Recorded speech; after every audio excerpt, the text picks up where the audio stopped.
তোমার বউ ঢ্যাং ঢ্যাং ঢ্যাং ঢ্যাং করছে, তোমার বউ তো বহুত কিছু করছে ভাই। তুমি এভাবেই প্রকাশ্য মিথিলাকে পেটালো ইউটিউবার রাকিবের টিম। ঘটনাস্থল হলো গত 20 এপ্রিল মিরপুরের 1 নম্বর সেক্টরের একটি রেস্টুরেন্ট থেকে ইউটিউবার মিথিলা রহমান এবং ইয়াসিন এই দম্পতি তারা বের হচ্ছিলেন। তখনই পূর্বশত্রুতার জেরে ধারণা করা হচ্ছে ইউটিউবার রাকিবের টিম ইয়াসিনকে এভাবেই পেটালো। এখন বর্তমানে মিথিলা রহমান তিনি হাসপাতালে ভর্তি আছেন। প্রিয় দর্শক শ্রোতা, কি ঘটেছে এই ইউটিউবারদের মধ্যে?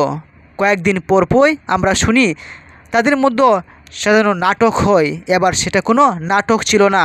মূলত বর্তমানে হাসপাতালে ভর্তি আছেন মিথিলা রহমান। বিষয়টা হলো মূলত মিথিলা রহমানের স্বামী ইয়াসিনের চ্যানেলে স্ট্রাইক দিয়েছে ইউটিউবার রাকিবের টিম। এখন কি করবেন আপনারা?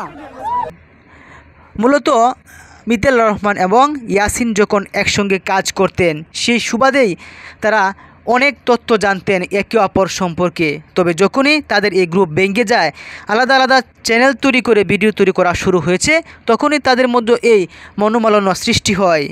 প্রায় সময় মিথিলা রহমানের স্বামী ইয়াসিন তিনি লাইভে এসে বলেছেন ইউটিউবার রাকিব হোসেনের স্ত্রী তিনি নাকি দ্বিতীয় বিয়ে হয়েছে, কোন ছেলের সঙ্গে নাকি পালিয়ে গিয়েছেন।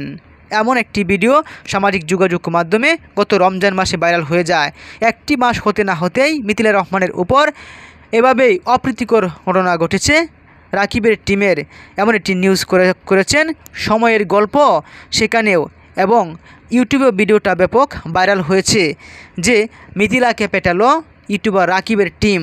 মূলত ইউটিউবার রাকিব এবং ইয়াসিন তারা একে অপরের আত্মীয়তাও রয়েছে।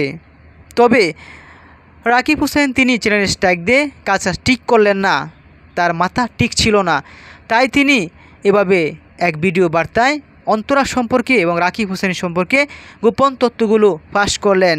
মূলত ইউটিউবার রাকিব হোসেন ওনার বোনেরাই বলে দিয়েছে যে অন্তরা রাকিবকে রেখেও পালিয়ে গিয়েছিল।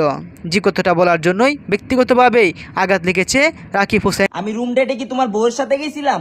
ধারণা করা হচ্ছে যে এমন কথাগুলো বলার জন্যই হয়তোবা ইউটিউবার মিথিলা রহমান এবং ইয়াসিনের সাথে এমন অপ্রীতিকর ঘটনা ঘটে।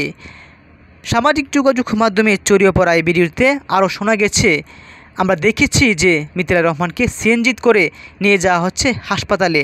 তখন ইয়াসিন তিনি বলেছিলেন আইনি পদক্ষেপ নেবেন। এখন ইয়াসিন তিনি আইনি পদক্ষেপ নেবেন কিনা সে বিষয়ে তিনি কোনো কিছু বলেননি। তবে সম্প্রতি তারা একে অপরের সাথে এমন একটি দ্বন্দ্বে লিপ্ত হয়েছেন।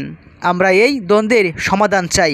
আমরা চাই তারা 1 বছর পূর্বে যেভাবে একত্রিত হয়ে কাজ করছিলেন, এখন হয়তো মূলত টাকার হিসাব নিয়ে বনিবনা না হওয়াতেই এমনটা ঘটেছে তাদের সঙ্গে।